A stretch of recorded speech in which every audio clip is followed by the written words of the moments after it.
जो कुछ भी सुभाष चंद्र बोस के बारे में हुआ है, उसके बाद पूरे देश को पता भी चल गया। जो कुछ वीर सावरकर के बारे में हुआ वो भी देश के सामने आ गया। और अभी कई हजारों तथ्य जो आपके सामने आने वाले हैं, लोग लाएंगे। कर्नल नारायण सिंह, जीडी बख्शी, सुशील पंडित, गौरव आर्या, ये देश में अपना अपना काम कर रहे हैं।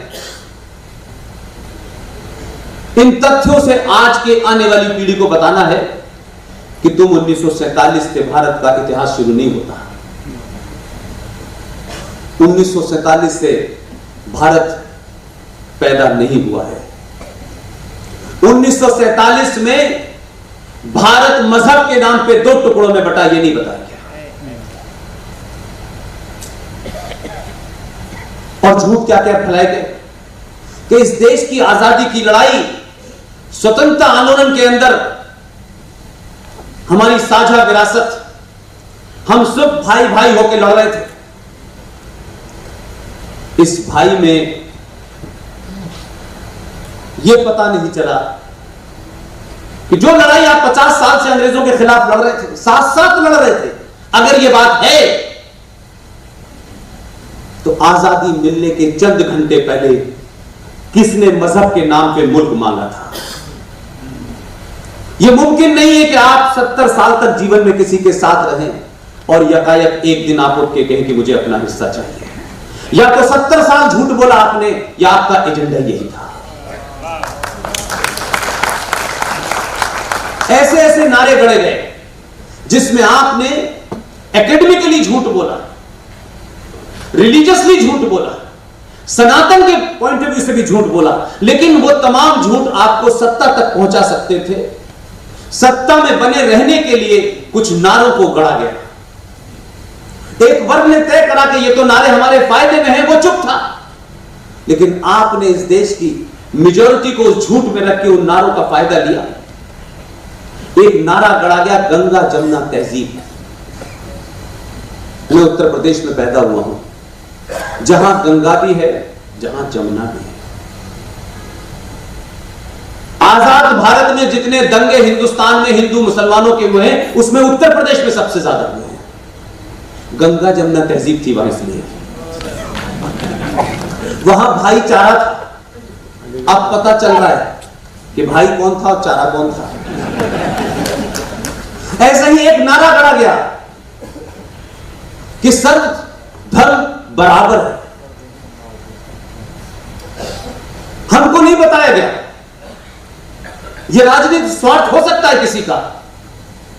न मेरा और मेरे साथ जितने लोग देश भर में हैं, उसमें से किसी का राजनीतिक स्वार्थ नहीं है।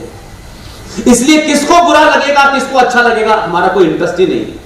अगर सबको भी बुरा लग रहा है, तब भी खाली हॉल में खड़े होकर बोलता रहूंगा।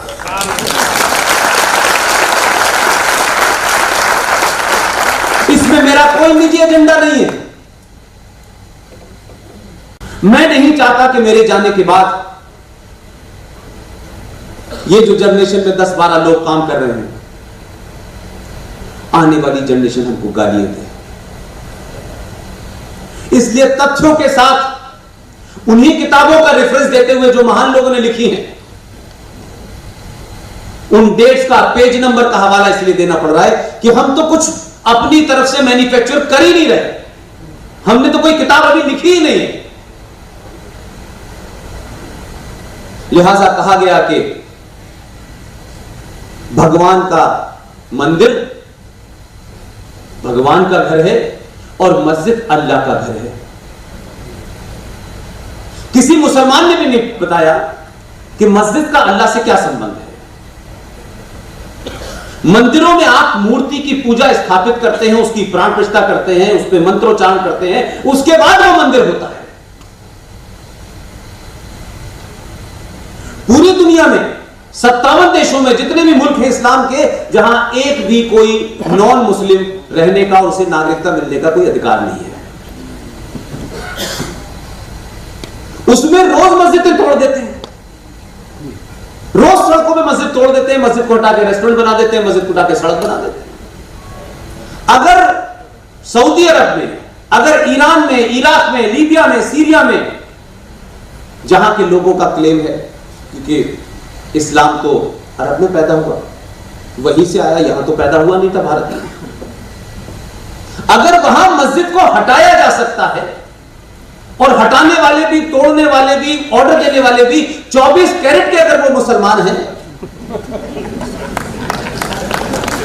तो वहां कोई सेकुलरिज्म का झंडा बरदार कोई मुसलमान लीडर क्यों नहीं जाता कि मस्जिद नहीं हटा सकते? ये कुरान शरीफ में लिखा है। ये झूठ बोलेंगे, गर्दन काट देंगे मस्जिद के बाहर लोग। ये इस्लाम के नाम का जो पाखंड भारत और पाकिस्तान और बांग्लादेश में है, वो पूरी दुनिया में नहीं है। ये अलग बात है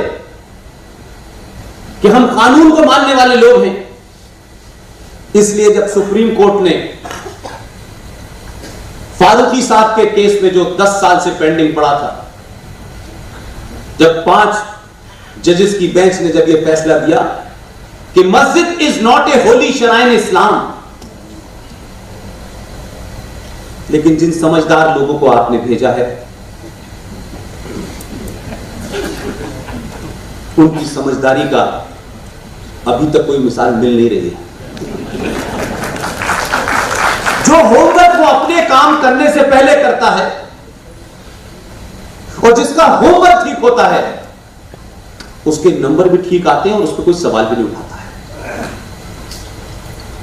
कुछ लोगों को राय दी गई कि जो बाबरी मस्जिद का खेल चल रहा है पिछले 150 साल से, और कुछ लोगों को बाबर की मस्जिद चाहिए क्योंकि बाबर, मुझे लगता है, उनके लिए अल्लाह में से बड़ा था।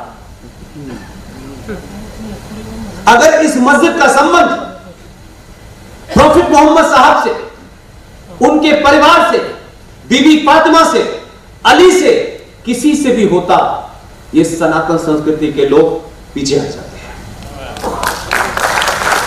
सवाल नहीं खड़ा करते इसके ऊपर।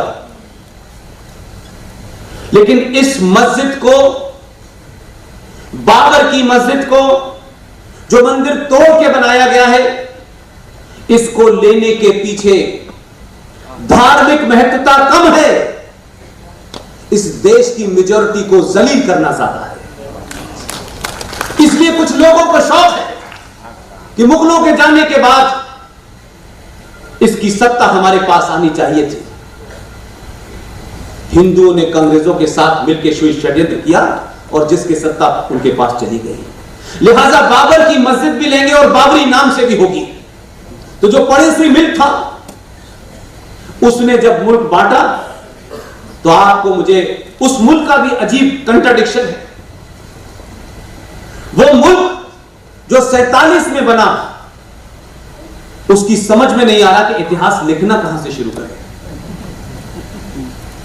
क्योंकि जब वो हमारा टुकड़ा था, भारत का हिस्सा था, तो जब गजनवी यहां आया था, गौरी यहां आया था, अकबर यहां आया था, औरंगजेब यहां आया था, तो मुझे पता नहीं चल पा रहा कि वो कौन से लोग थे जिन्होंने कहा कि यहां जो मुसलमान हैं उनको हम जो है बहुत सारी दौलत देंगे और जो हिंदू हैं उन्हें मारेंगे।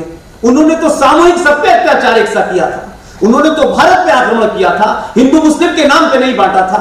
लेकिन वो मुल्क जिनके पूर्वजों को अकबर ने भी और औरंगजेब ने भी और बाबर ने भी मारा, लेकिन भारत से नफरत और भारत के हिंदू और हिंदुस्तान के इस सनातन समाज को जलील रखने के लिए, छोटा दिखाने के लिए, वो पाकिस्तान अपनी मिसाइल का नाम गौरी रखता है, उसका नाम गजनबी रखता है। उनकी आज की जनरेशन पूछ रही है कि गौरी हमारे कौन थे, बता नहीं पा रहे, उनको समझ नहीं आ रहा, बताएं क्या।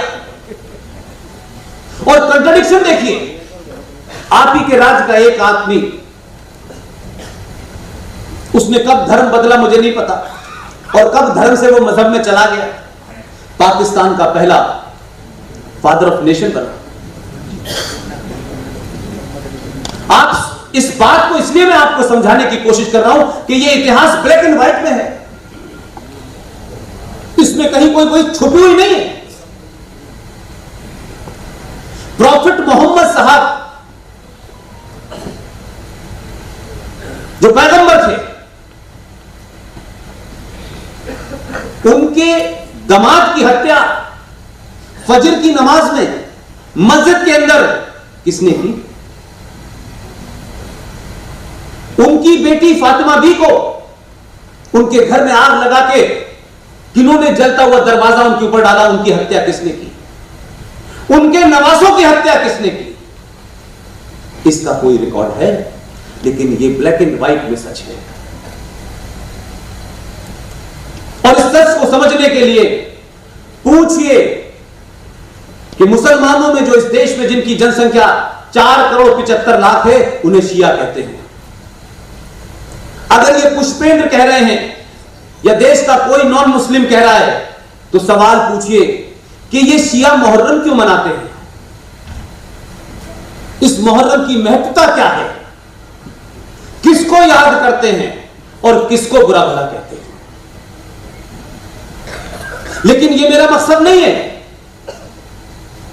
मेरा इतना ही कहना है कि इस राष्ट्रीय गान को आप सुबह से लेकर शाम तक जोर जोर से गाते हैं, उस राष्ट्रीय गान पे आप खड़े हो जाते हैं, उसी राष्ट्रीय गान के अंदर एक सूबे का नाम आता है, सिंध, गुजरात, मराठा। सब कुछ आपके पास है, सिंध नहीं है। उसके नहीं होने का गम नहीं है मुझे गम इस बात का है, हमारे समाज ने सिंध का इतिहास पढ़ लिया होता तो ये जो बौने हैं, जो इस्लाम के नाम पर डराते हैं, जो तलवार के नाम पर डराते हैं, जो कुरान मजीद के नाम पर डराते हैं, बात बात में कहते हैं इस्लाम खतरे में है। इस्लाम खतरे में नहीं है, जो लोग उसको मान रहे हैं, जो मुनाफिक हैं, मक्कार हैं, जिनका मुसल्लत ईमान नहीं है, वो खतरे में है।